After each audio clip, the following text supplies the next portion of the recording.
Baik, selamat pagi, siang, malam semuanya. Jadi kembali kita akan belajar mengenai salah satu fase software engineering yang adalah software testing. Oke, itu sebelum aku menjelaskan lebih jauh tentang overview software testing, kita akan melihat dulu nih sebuah ilustrasi yang memperlihatkan bagaimana proses testing itu. Jadi dalam sebuah project, ketika kita membangun sebuah software, kita tidak bisa serta-merta langsung deliver project tersebut gitu. Kita perlu memvalidasi apakah project tersebut itu sudah memenuhi standar atau belum, sudah memenuhi requirement atau belum, sudah memenuhi persyaratan atau belum.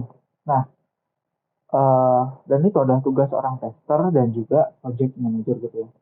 Kalau misal kita dalam sebuah project itu tidak punya tester, project manager lah yang harus meng-cover aktivitas ini atau aktivitas testing ini. Jadi di sini argumen dari seorang developer yang berkata adalah itu adalah angka 6 disanggah oleh tester yang melihat dari perspektif lain yang mengatakan bahwa itu adalah angka 9. Ya, ini berkaitan erat dengan ambiguitas dari requirement juga kalau misalnya requirementnya nggak di-deliver dengan baik. Gitu. Jadi uh, ini bisa menjadi sudut pandang baru kita yang adalah ketika kita membangun sebuah software dalam sebuah project, kita tidak bisa lihat dari satu sudut pandang doang. Kita harus lihat dari berbagai sudut pandang, terlebih lagi dari sudut pandang pengguna gitu. Karena banyak kali tester itu ngelihat dari sudut pandang pengguna gitu. Jadi kita bisa melihat bagaimana user atau pengguna itu akan menggunakan software ini.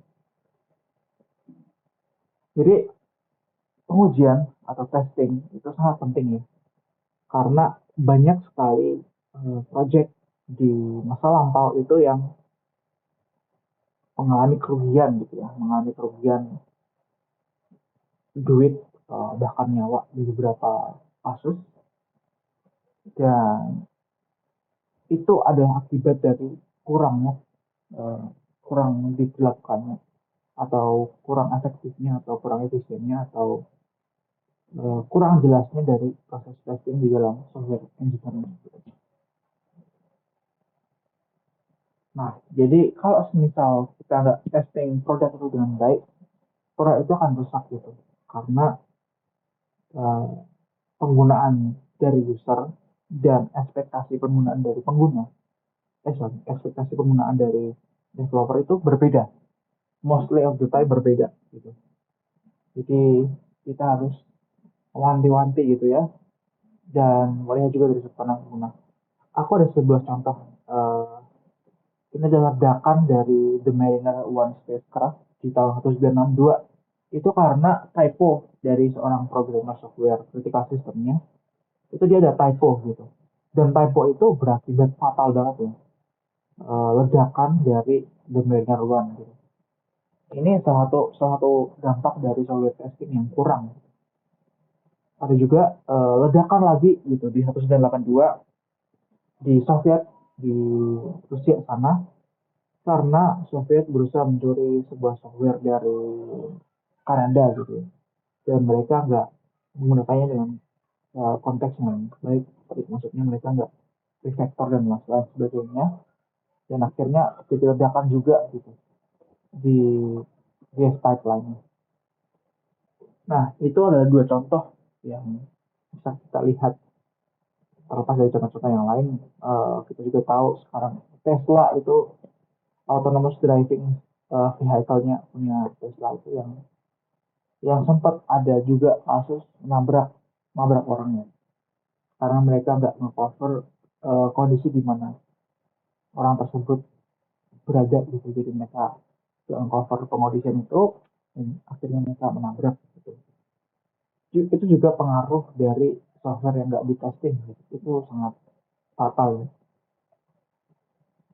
Itulah mengapa kita butuh untuk menguji produk kita, testing produk kita. Nah, di software development lifecycle sendiri, testing itu juga ada satu sendiri ya. dan most of the time mostly itu dilakukan oleh tester dan QA engineer gitu. Dan mereka bertanggung jawab penuh atas deliverance atau rilis dari si produk tersebut. Jadi sebelum kita ngasih ke pengguna, sebelum kita ngasih produk kita ke pengguna, itu harus kita tes terlebih dahulu, harus kita uji terlebih dahulu apakah sudah memenuhi standar atau belum, apakah sudah memenuhi kualitas yang diharapkan atau belum, gitu. Apakah sudah memenuhi persyaratan atau belum. Gitu. Nah, testing sendiri itu dia punya opacity yang mana adalah tingkat keburangan gitu ya. Nah, ada ada jenis testing yang memang dia dilakukan oleh developer gitu. Jadi bukan bukan ranah dari orang tester atau QA engineer. Nah, itu kebanyakan adalah testing yang melibatkan codingan gitu. Misal ada namanya unit test, tapi kita sebagai PM, kita sebagai QA itu nggak ikut campur dalam unit test karena itu adalah tanggung jawab dari developer. Mereka memastikan function yang mereka buat, metode yang mereka buat itu di codingan itu apakah sudah benar atau belum, apakah sudah sesuai dengan input dan output yang diharapkan atau belum gitu. Nah, yang jadi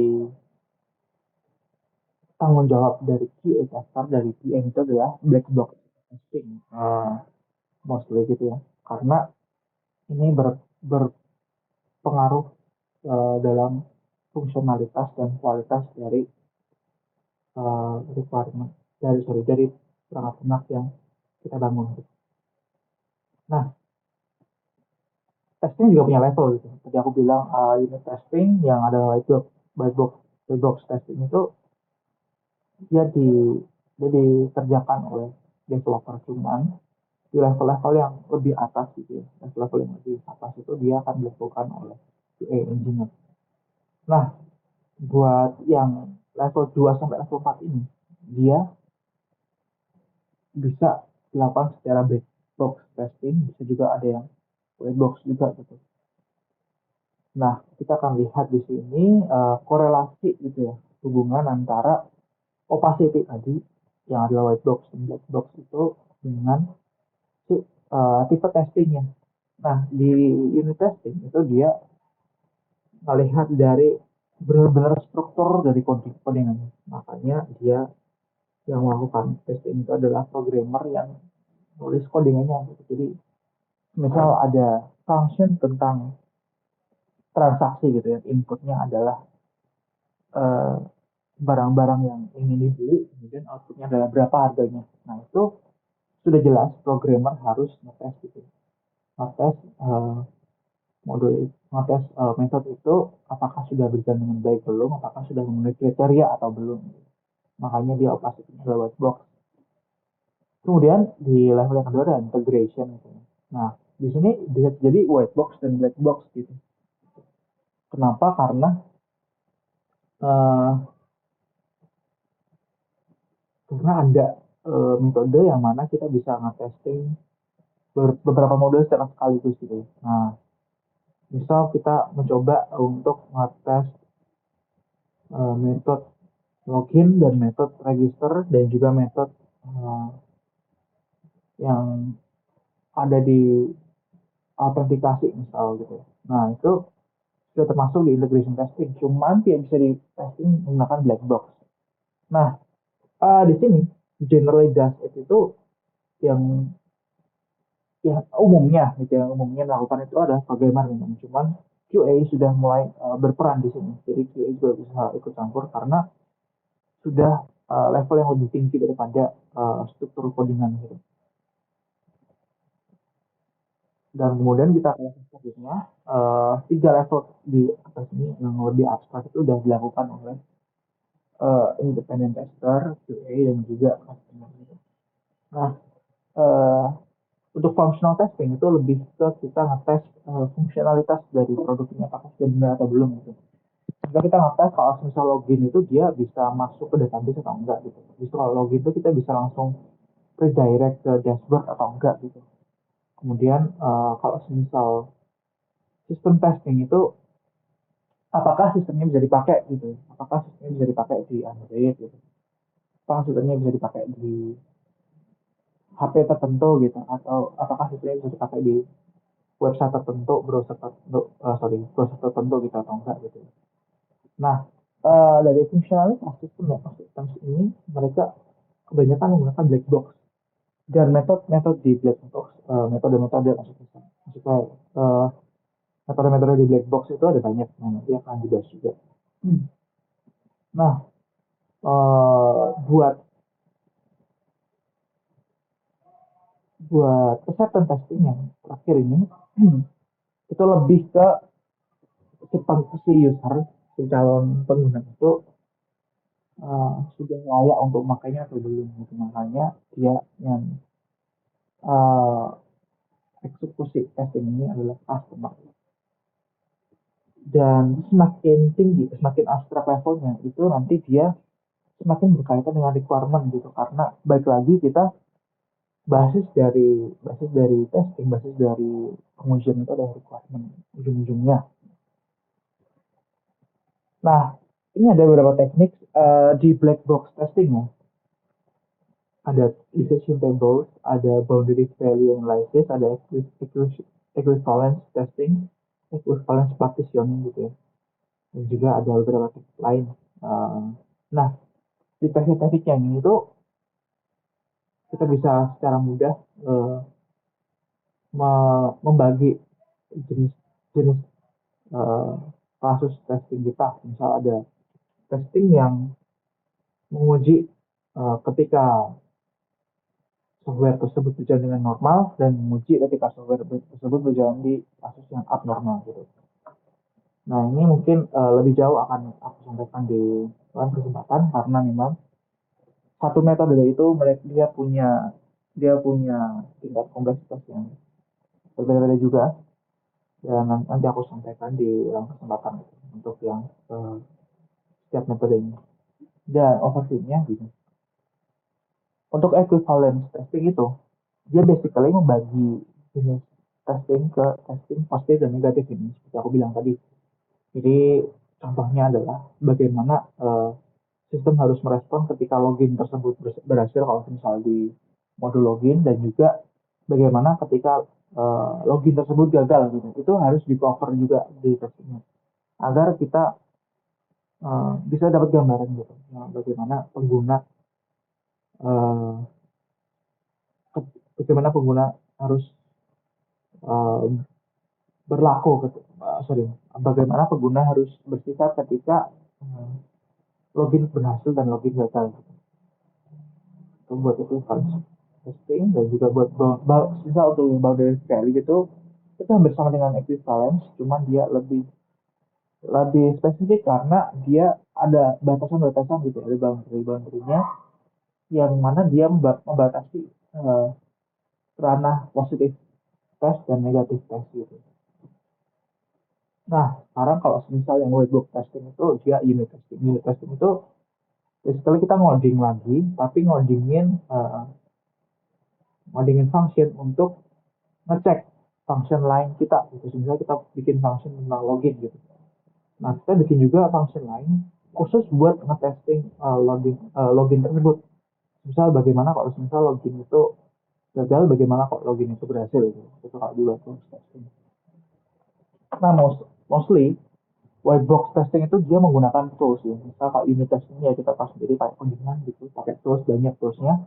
Kalau misal performance testing itu kita ngetes performa dari sebuah produk. Bagaimana kalau misal ada banyak pengguna yang akses gitu. Nah itu dia kita bisa ngetes performanya menggunakan tools yang namanya JMeter dan lain-lain gitu.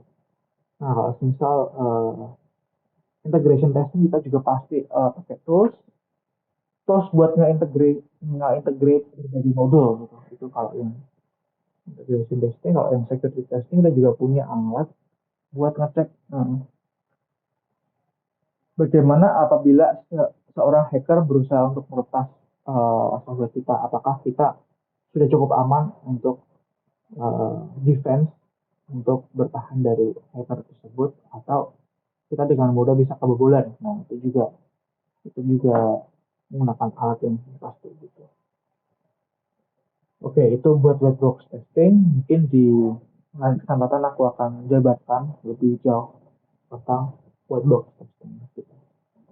Nah, ini adalah contoh test case yang jadi artefak atau jadi output kita dalam testing gitu.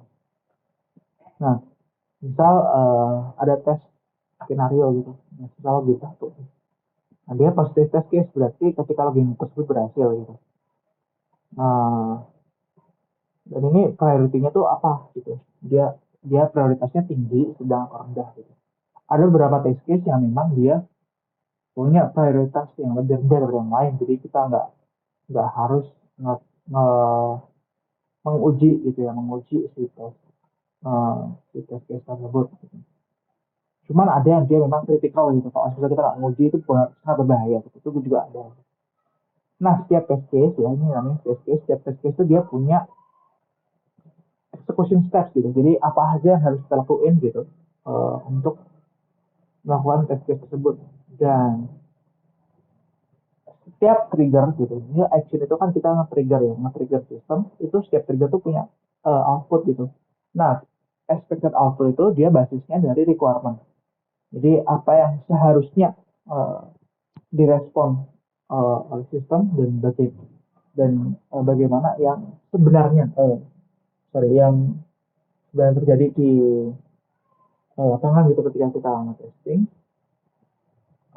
apakah sudah sesuai dengan expected atau belum gitu. Kalau sudah, maka test resultnya kita bisa bilang pass gitu. Kayak begitu buat test case. Nah,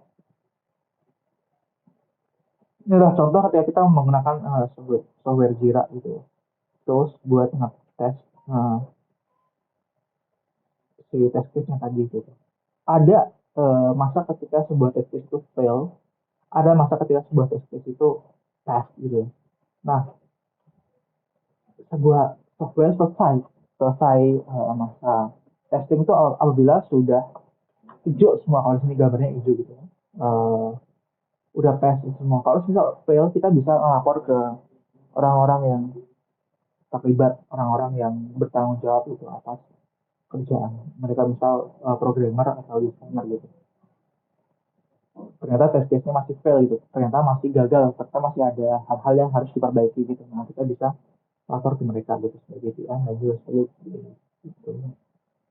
Oke, mungkin itu aja yang bisa aku sampaikan di overview testing kali ini. Mohon maaf apabila ada salah kata. Terima kasih.